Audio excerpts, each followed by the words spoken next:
I'm going to show you an authority continuum that addresses using authority as a resource.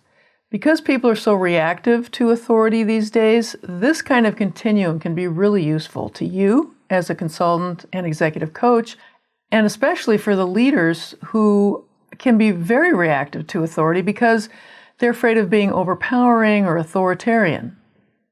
The word authority has been compromised because it has become conflated with anti-democratic authoritarian power grabs that happened during the first half of the 20th century and are still happening in several nations around the globe.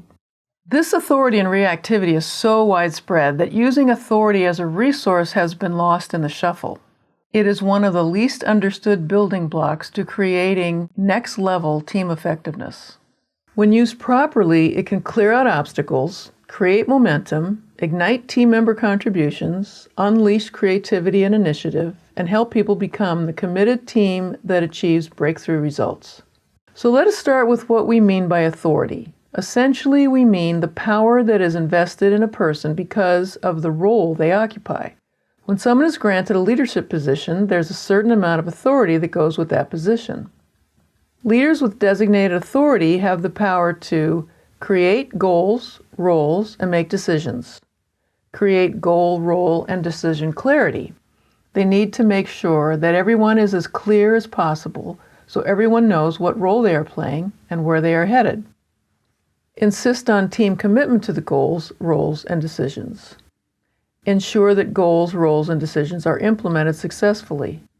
Create and protect healthy and permeable boundaries around their team. Ensure coordination and evaluate performance. Create the culture for their team, where their team has maximum influence power balanced with the needs of the previous 6 responsibilities. By team influence power, I mean the power to advocate for a change that creates better processes or engagement and results, challenging assumptions and procedures that create suboptimal outcomes. Get clear on direction rather than remain passively compliant and not understanding the implications of what is needed.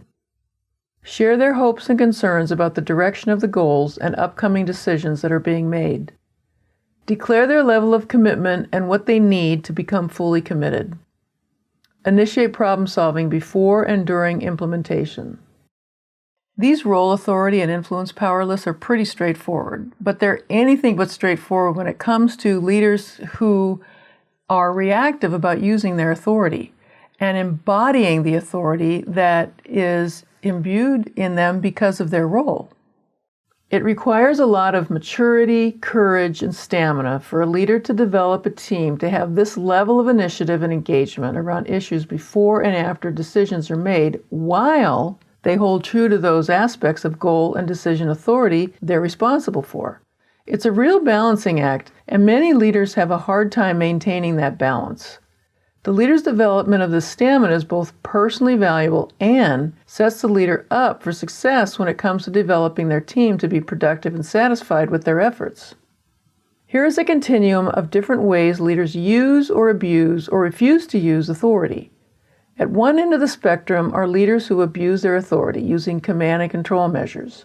They hold all information and decisions tightly, not involving the participation of their team on the front end of any decision, even if the team's participation would make it a better decision.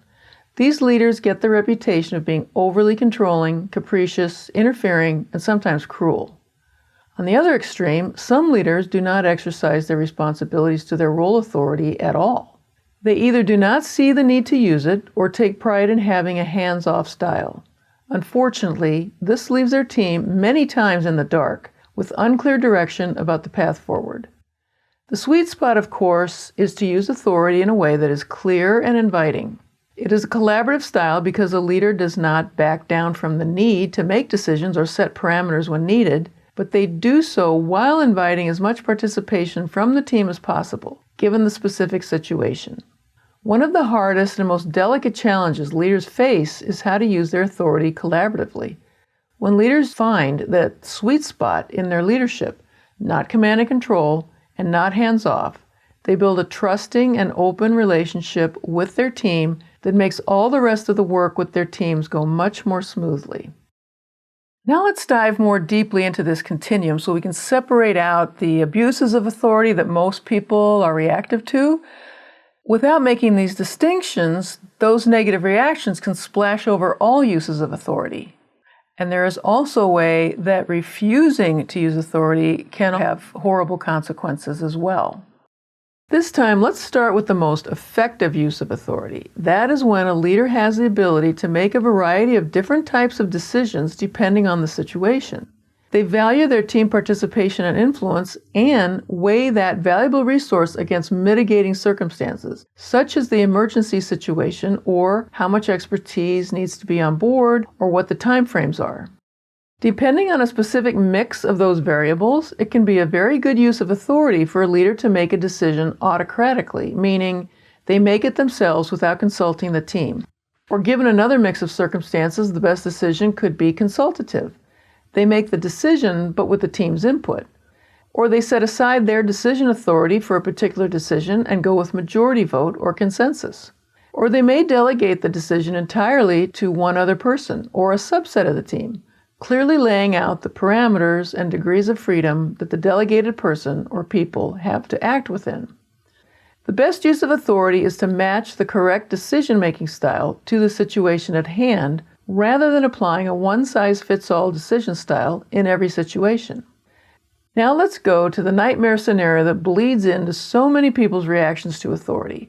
But as you can see, it is just one use of authority, and that is the authoritarian abuse of power. That is when a leader, usually a political one, consolidates power at the top, accruing as much power to themselves as they can get their hands on.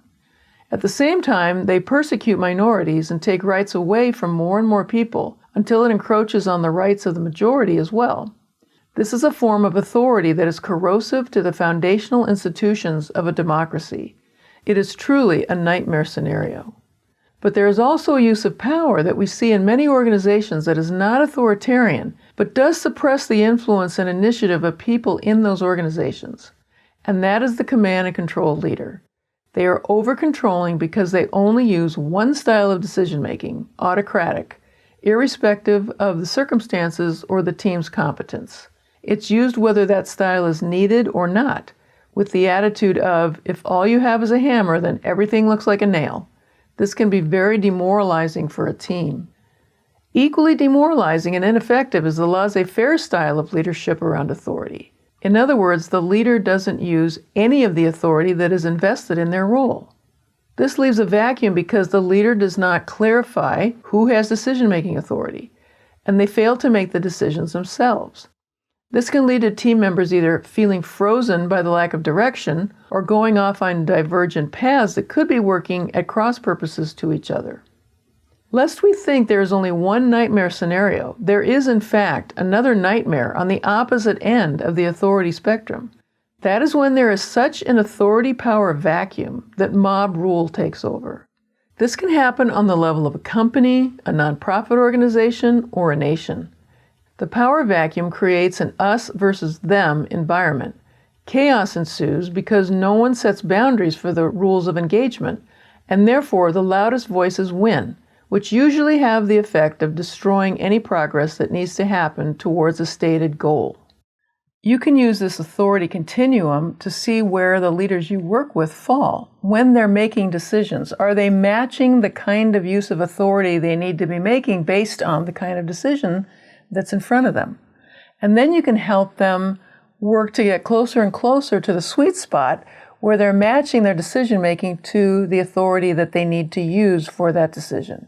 That's part of our core work with leaders, which is to help them use different decision-making styles effectively.